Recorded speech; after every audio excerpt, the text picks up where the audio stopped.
성경에 죽음을 보지 않고 하늘로 들림받은 두 사람 있지요.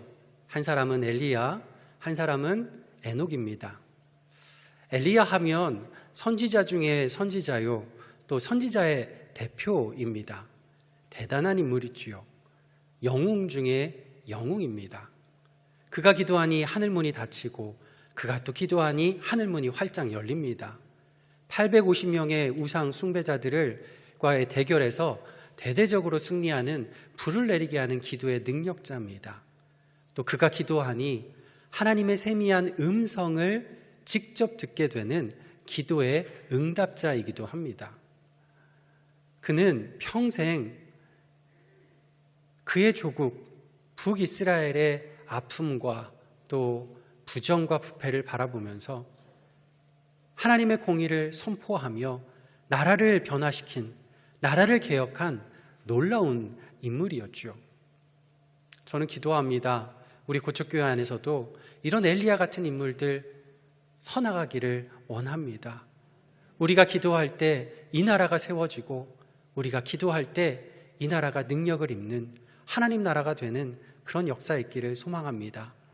또 엘리야 같은 인물들이 우리 교회 안에서 많아지기를 또 간절히 소망합니다. 그런 사람이니까 하나님께서 데려가신 거지, 죽음을 맛보지 않고 충분히 데려갈 만한 사람이지 생각할 수 있습니다. 그러다가 에녹을 보다 보면 좀 이상합니다. 비교를 하니까 너무 이상하지요. 제대로 뭐 하나 이루어놓은 것 없는 사람 같아 보입니다. 성경에 보면 아무것도 안 했어요. 그저 한 일이 뭐냐면 365년 살 동안 먹고 싸고 자고 자녀들 낳고 그 자녀들 그럭저럭 믿음으로 키워낸 것밖에 없습니다. 다른 뭔가 적힌 거 보신 적 있으십니까? 없어요. 엘리야와 비교를 하면 평범하기 짝이 없는 이 에녹, 무엇 때문에 하나님께서 그를 엘리야와 동급으로 이 땅에서 죽음을 맛보지 않고 데려가실 정도의 사람으로 하나님이 보아주셨을까요? 요즘 같은 시대로 생각을 하면 자식 낳고 키우는 거 참 쉽지 않은 것 같은데요. 아까 장로님께서도 기도하실 때 저출산 문제 말씀하셨는데 참 저출산 참 심각하지 않습니까? 저는 이런 생각을, 말도 안 되는 생각이지만 이런 생각을 한번 해보았습니다. 이번 대선 공약에 이런 공약이 나왔으면 어땠을까? 뭐냐면요, 자녀 한 명 낳으면 그 부모를 대학교 학사 학위를 주고요, 둘 낳으면 뭘 줄까요? 석사 학위를 주고, 셋 낳으면 박사 학위 주면 우리나라 저출산 다 해결될 것 같은데. 그리고 또 더 중요한 게 있습니다. 아들 셋 낳은 부모들, 특히 엄마, 저는 가만 놔두면 안 될 거라고 생각이 됩니다. 나라에서 그 엄마들은 최소한 아파트 한 채씩은 선물로 줘야 된다고 생각을 합니다. 선물이 아니죠. 상으로 줘야 된다고 생각합니다. 아들 셋 키우는 게 아니죠. 집에 아들 하나 더 있잖아요. 넷이나 키우는데. 나라 구한 것보다 더한 겁니다. 요즘이야 자식 키우는 게 쉬운 일은 아니다 생각하지만 에녹 시대는 사실 자식 키우는 거 별것 아닐 거라고, 그냥 평범한 일이라고 생각하던 시대입니다. 정말 평범하게 살던 사람 에녹, 도대체 무엇이 있었길래 하나님은 그를 그토록 귀하고 엘리야만큼 동급으로 그렇게 올려주셨을까요? 심지어 창세기 기자인 모세조차도 에녹에 관한 기사 쓸 게 없으니까 먹고 자고 애들 낳고 그러다가 하나님 들림 받았다, 이거밖에 없습니다. 오늘 본문에 나온 단서가 하나 있는데요. 이유가 24절에 이렇게 말씀하시죠. 에녹이 하나님과 무엇 했죠? 동행하더니. 아멘. 도대체 동행한다는 게 무슨 뜻인가요? 뜻은 단순합니다. 하나님과 함께 걸어 다녔다. 어떻게 걸어 다녀야 하나님 마음에 쏙 들게, 하나님이 이렇게 들어 올리게 걸어 다니는 걸까요? 수도원에 들어가서 돌을 닦는 그런 수도사의 걸음일까요? 아니면 사회개혁을 부르짖으며 하나님의 공의를 외치는 그런 투사적인 걸음일까요? 아니면 어깨에 띠를 두르고 노방전도하는 전도의 걸음일까요? 다 귀한 걸음입니다. 다 필요한 걸음들입니다. 그런데 에녹의 기사를 보면 그런 걸음에 전혀 미치지 못하고 있습니다. 너무 평범한 삶인 거죠. 우리를 돌아보면 어떻습니까? 코로나가 오기 전에는 우리가 뭔가 이룰 수 있다, 우리가 뭔가 해낼 수 있다 많이 있었죠. 그런데 막상 코로나가 오고 나니까 사소한 것, 평범한 것도 참 쉽지 않은 것 같습니다. 아무리 쓸고 닦아도 티 안 나지 않는 가정 살림, 누구도 봐주지 않죠. 월요일 오면 월요병에 헤매고 있는 직장 생활, 아무리 애쓰고 힘쓰고 공부를 해도 끝도 없어 보이는 학교 공부, 뭐 하나 만만한 게 없습니다. 작년 2월 달에 미국에서 이런 일이 있었대요. 어느 청년이 회사 가기 싫어서 자기를 감금하고 손목에다가 그 띠를 둘러놓고 경찰에 신고한 거예요. 납치됐다고. 납치 자작극을 벌였습니다. 그러다 경찰에 붙잡혀서 회사도 쫓겨났다고 합니다. 그만큼 회사 가기 싫은 그런 사람들도 있고 지금이 또 그런 시대이기도 합니다. 코로나 전에는 교회 생활, 교회 일 하기가 시간이 없을 정도로 바쁜 일상이었는데 코로나 터지고 나니까 교회 일 하고 싶어도 할 수가 없지 않습니까? 이런 상황에서 도대체 어떻게 걸어야 되고 무엇을 해야 되고 무엇을 이룰 수 있을까요? 걷는 것 말고는 아무것도 못하겠는데, 아니 걷는 것도 참 쉽지 않은데 엘리야처럼 영적인 능력으로 충만한 삶 살아갈 수 있을까 고민이 됩니다. 에녹은 어땠을까요? 신약의 히브리서 기자는 이렇게 에녹을 설명합니다. 에녹이 죽음을 보지 않고 옮겨진 이유는 그가 믿음이 있어서인데 하나님께서는 그 믿음을 통해서 하나님을 기쁘시게 하는 자라 하나님께서 칭하셨다 말씀을 합니다. 도대체 하나님을 기쁘시게 하는 믿음, 하나님을 기쁘시게 하는 것 무엇일까요? 예수님이 갈릴리 사역을 마치시고 예루살렘 십자가 길 오르시던 때입니다. 지금의 사순절, 이번 주에 시작하는 사순절 같은 기간이지요. 이제 얼마 없으면 십자가에 달리실 그것을 바라보면서 그러기 전에 먼저 평소에 사랑하던 가정을 방문합니다. 마리아, 마르다, 나사로의 가정을 방문하지요. 오랜만에 찾아온 예수님 너무 반가워서 마르다는 어떻게든 맛있는 음식 차려드리려고 부엌에 들어가서 서둘러서 음식을 장만합니다. 그런데 어떤가요? 예수님 주변에도 사람들 참 많았으니까, 제자들도 많았으니까 준비해야 될 음식량이 참 많았겠죠. 손이 가만히 있을 수 없는 시간입니다. 그런데 하나밖에 없는 여동생이, 그 마리아가 자기는 이렇게 바쁜데 뭐 하고 있습니까? 예수님 옆에서 노닥거리고 있습니다. 마르다 눈에는 마리아가 지금 노닥거리는 것으로밖에 안 보였습니다. 이 두 사람이 찐 자매잖아요. 찐 자매가 이러면 어떤가요? 나는 열심히 지금 부엌에서 일하고 있는데 쟤는 저쪽에서 TV 보고 노닥거리고 있다. 화가 나죠. 화가 확 나서 마르다가 그럽니다. 아마 예수님한테 그랬던 거 보면 마리아한테 먼저 했던 것 같아요. 예수님한테도 그러죠. 예수님, 저 마리아 내 동생 저러고 놔두십니까? 빨리 와서 나 좀 도와달라고 해주십시오.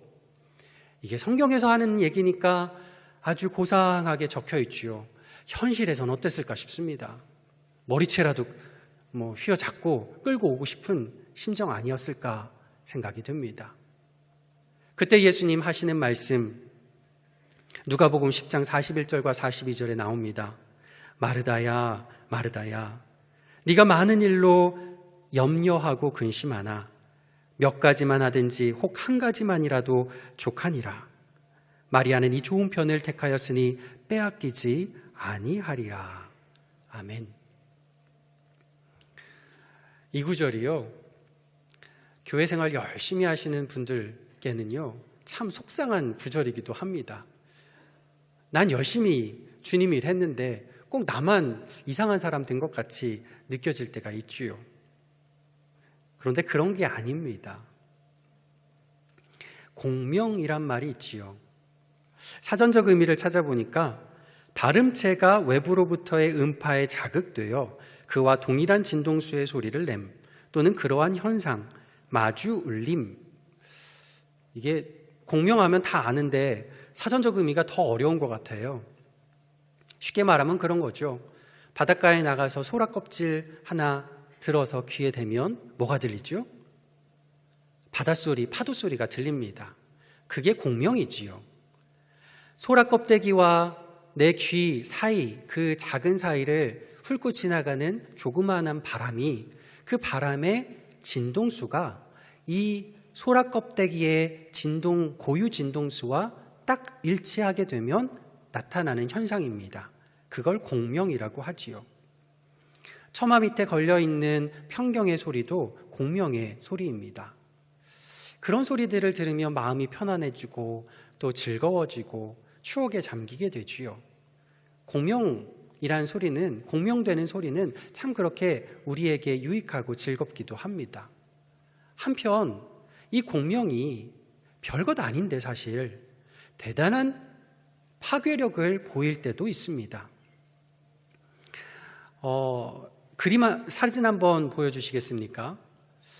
보신 분도 아마 있으실 겁니다. 한 번쯤 들어보셨을 사건인데요. 미국 워싱턴주에 있는 타코마 네로우라는 대교였습니다. 40년에 지어졌던 대교인데요. 아주 튼튼하게 지어졌던 다리입니다. 만들어진 지 4개월 만에 이렇게 되었습니다. 완전히 무너져 내렸죠. 어떻게 이렇게 무너져 내렸냐? 네, 이제 그림은 괜찮을 것 같습니다. 다리가 파괴되던 날 바람이 불었는데요. 시속 70km의 바람이 불었습니다. 센 바람이긴 하지만 대단한 바람은 아닙니다. 이 시속 70km라면 소형급 태풍, 중형급도 안 되는 소형급 태풍이나 열대성 저기압 정도 되는 그런 바람입니다. 아주 심한 바람은 아닙니다. 이 정도로 바람이 분다고 해서 다리가 무너진다면 우리나라 있는 다리, 전 세계 다리 나만할 게 없겠죠. 근데 이 크지 않은 바람에 이 갓 지은 다리가 저렇게 무너져 내린 겁니다. 왜 그랬을까? 너무 신기하게도요, 그날 불었던 그 바람의 진동수가 이 다리의 고유 진동수하고 딱 일치되었다고 합니다. 그러고 나니까 그날 아침에 다리가 큰 바람도 아닌데 휘청휘청하기 시작하는 거예요. 철근과 콘크리트로 지어진 이 다리가 마치 중국집에 수타면 뽑을 때처럼요, 휘영청 막 올라갔다 내려갔다 물결을 치면서 이게 꼬이고 위아래로 오르내리더니 나중에는 풀썩 주저앉은 겁니다. 말도 안 되는 사건이 벌어진 거죠. 공명이요, 우리에게 때로는 아주 마음 따뜻한 소리가 되기도 하면서 또 때로는 이러한 말도 안 되는 파괴력을 보이기도 합니다. 제가 이 사건을 살펴보면서 묵상된 게 하나 있습니다. 정말 작은 소리도 어느 조건에 딱 맞으면 놀라운 능력과 역사가 일어날 수가 있구나. 평범한 삶도 무언가 공명이 되면 이런 파괴력을 보일 수도 있겠구나 하는 생각이 들었습니다. 마르다와 마리아 이야기로 돌아가겠습니다. 예수님은 왜 마리아를 칭찬했을까요? 한마디로 대답한다면 예수님 소리에 마리아가 공명했기 때문입니다. 예수님이 마르다의 집에 들를 때는 언제였느냐? 십자가를 눈앞에 두고 있던 상황입니다. 이제는 예수님 십자가 짊어지시고 죽으시고 난 다음, 물론 부활하셔서 몇 번은 제자들 또 마리아도 보겠지만 예전처럼 마음껏 길게 함께 하면서 말씀을 나눌 수 있는 기회는 이게 마지막입니다. 어떨까요, 예수님 심정? 마지막 임종의 순간에 사랑하는 이들 둘러 모아 앉아서, 사랑하는 가족들, 손주들 둘러 모아 앉아서 거기서 이야기를 할 때 그 임종을 당하는 사람의 입장은 어떨까요? 나는 이 아이들에게 더 얘기해주고 더 사랑 어린 말을 해주고 싶은데 그 아이들이 우리 할머니, 할아버지 음식 차려줘야 된다고 부엌에 가서 나타나지 않으면 그 마음 어떨까요? 예수님 마음이 그런 겁니다. 평소 같았으면 마리아 보고 마르다 도와달라고 했겠죠, 예수님도. 근데 지금은 상황이 다른 겁니다. 지금은 절박한 겁니다. 예수님 말씀 한 번이라도 더 듣기를 원하시는 그때입니다. 그때 마르다는 공명하지 못했고 그때 마리아는 예수님과 공명한 것이지요. 중요한 것은 지금 내가 무슨 일을 하느냐, 무슨 대단한 업적을 내느냐, 이게 아닙니다. 지금 예수님 음성에 공명하고 있느냐, 그것이 진짜 중요합니다. 여러분, 예수님과 공명하십니까? 그러한 삶을 반드시 살아 누리시기를 예수님의 이름으로 축복합니다. 에녹 이야기로 돌아가겠습니다. 창세기 오늘 5장을 읽었는데 그 앞장 4장에 보면요, 가인의 그 후예들이 나옵니다. 그 가인의 후예들 중에선 걸출한 인물들이 참 많이 있습니다. 고대 문명을 세운 대단한 영웅들도 많이 있습니다. 그런데 이에 비해서 창세기 5장에 와보면 에녹 너무 초라합니다. 한 게 아무것도 없습니다. 그저 자식 낳고 그 자녀들 믿음으로 겨우겨우 길러낸 것, 그거 하나밖에 없습니다.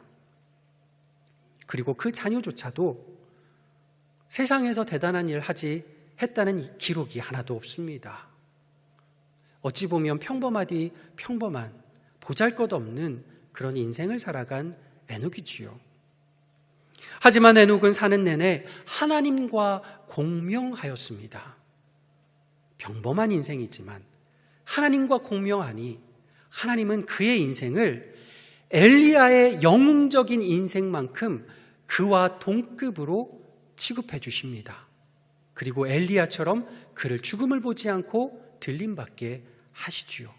더 나아가서 그의 때는 아니지만 그의 증손자 노아의 때, 세상이 와르르 무너지는 그때에 하나님은 그 증손자를 통해서 인류가 다시 새롭게 시작할 수 있게 하나님이 세워주십니다. 놀라운 공명의 역사인 줄 믿습니다. 과거 우리는 좋은 대학 가고요, 또 좋은 직장 잡고 사업에서 성공하고 자녀 키워 명문대 보내고 또 큰 교회에서 크게 하나님 일 하면 그게 하나님 기쁘시게 하는 사람, 또 하나님이 주시는 형통을 누리는 사람이라고 우리가 생각도 하고 그런 사람들 간증 많이 했습니다.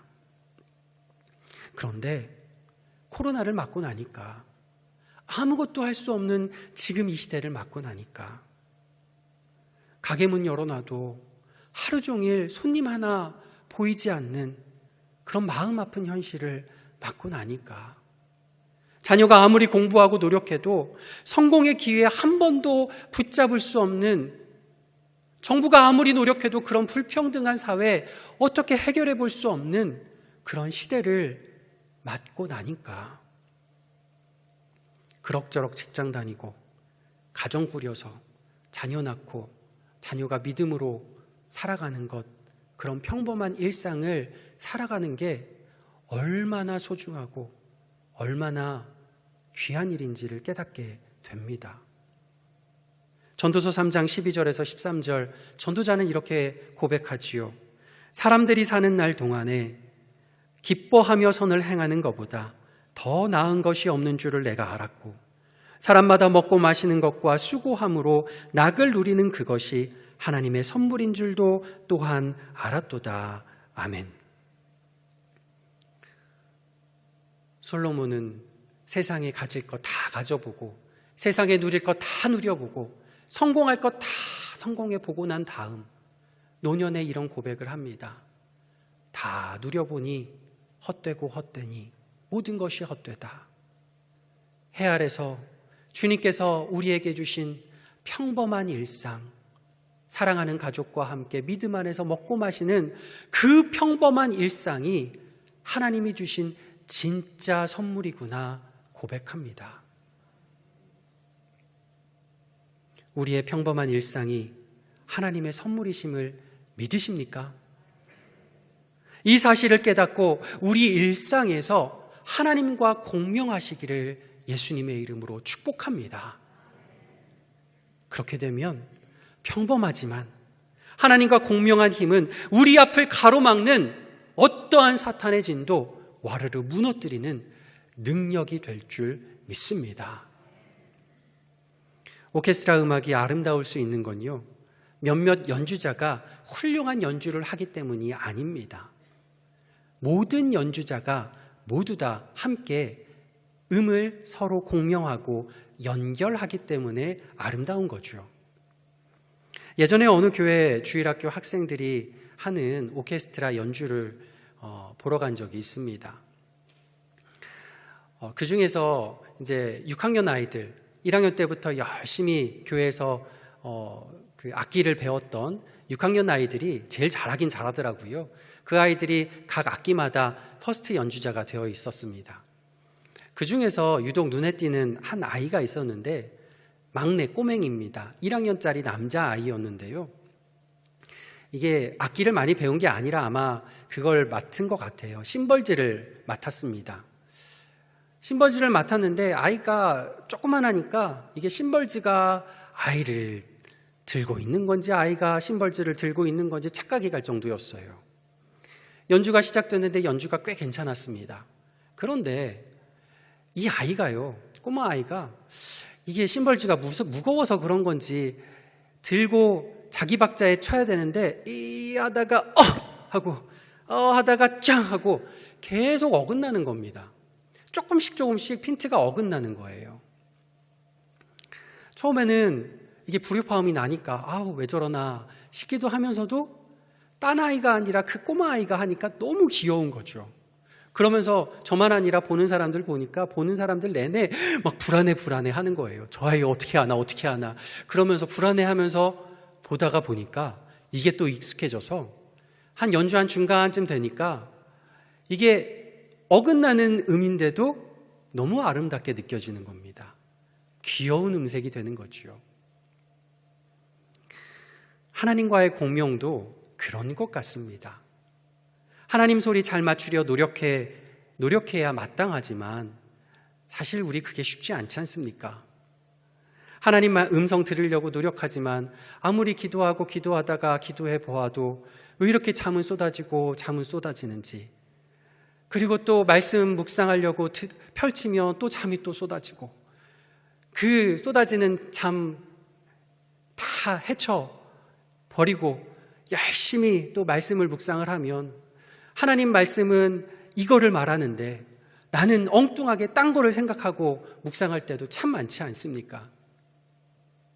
그래도 중요한 건요, 주님의 소리에 맞추려 노력하는 우리의 마음가짐인 줄 믿습니다.